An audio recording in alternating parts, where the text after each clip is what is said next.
Video number 2, Batman Bad Blood. This is really going to be the down note for the evening, because compared to the other two that I saw, this was probably my least favorite.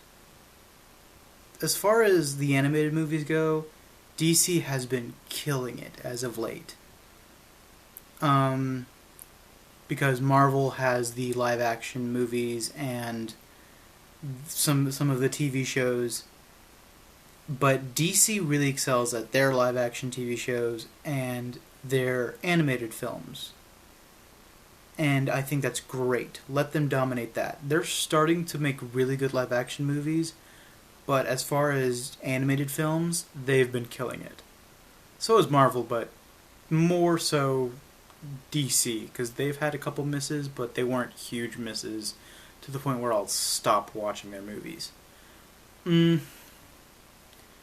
This is, I believe, the third in the new 52 line of Batman films. Batman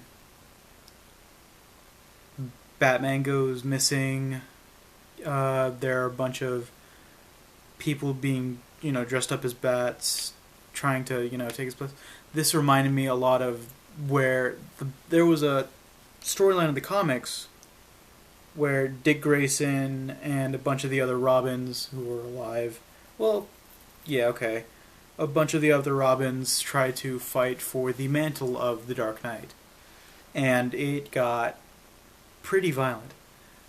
But this movie kind of toned that down and kind of went in a different direction. But it did remind me of that comic storyline, which I really hoped it would go that way, but it did not.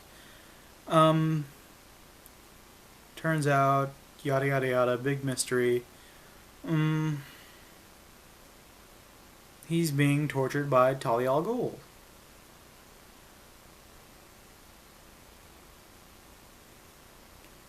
It's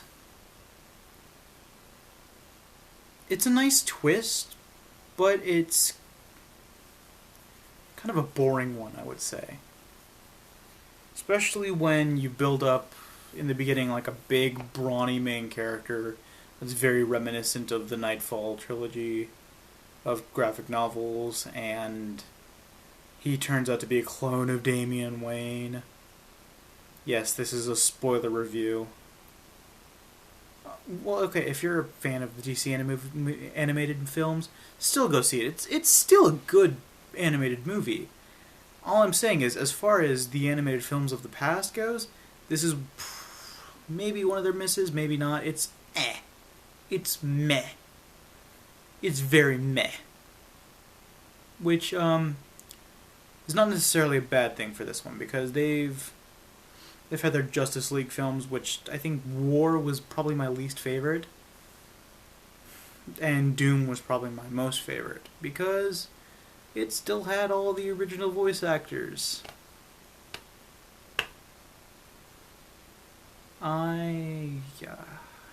It is late, and I am pulling out the elitist in me, and I apologize. So, pretty good animation. What you'd expect from the DC animation team at this point. Jason O'Mara does a good job voicing Batman. Damian Wayne is so much less of a prick in this movie than he was in the last films. He actually has some witty moments that I enjoy. He actually has banter with Nightwing, with Dick. Dick is very funny in this one, as he always should be. And it pulls up more of the emotion that is Batman kind of has control issues. He likes being in control. He doesn't like being out of control. He doesn't like the idea of Gotham being without him. He doesn't like the idea of somebody else taking up the mantle of Batman, which Dick kind of does. Well, he actually puts on the Batman suit when Bruce goes missing.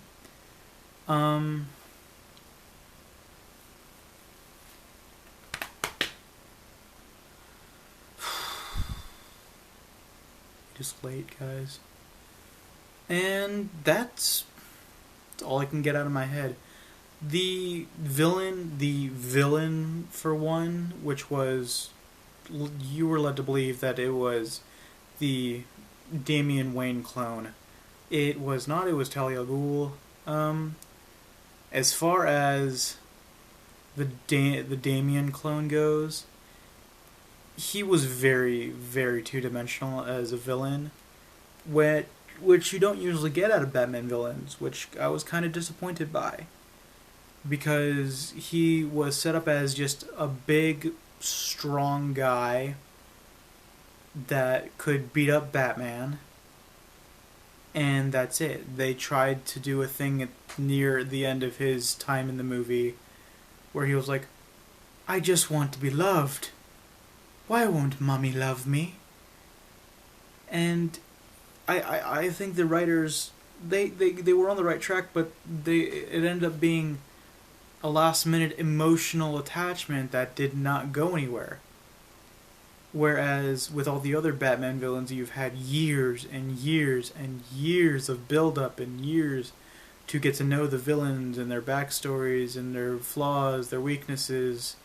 You get sentimental and you get enraged and you come to love to hate these characters, where in this one you're just like, I don't care.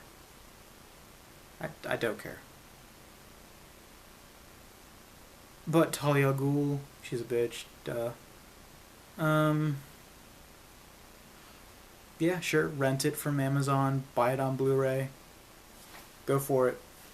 I'm not saying it's a bad movie, it's still a pretty good movie as far as their animated movies go. It's definitely not their worst, but it's not their best. Which is happening a lot now.